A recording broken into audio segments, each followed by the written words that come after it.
Ang atong pinaka-disaster diri sa atong dapit baha kining among area diri sa San Miguel, Kawa or Bisen, no? Ako gud ang katabang sa technology nato. Sa unang panahon sa wa pa ng mga technology, ato gud sa suba mag-atang-atang dito. Karon advance na ako gani mga sakop. Engko og mga adlaw ulan ayo sa mga bukid.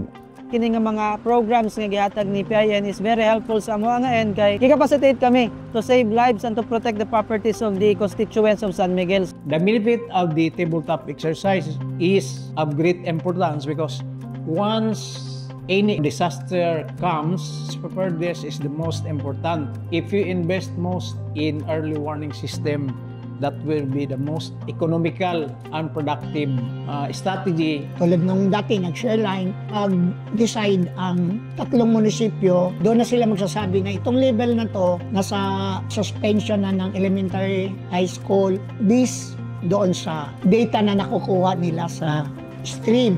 Ako gud ang pasalamat sa people in need, ang atong mga lumulupyo sa atong komunidad, pasalamaton sila.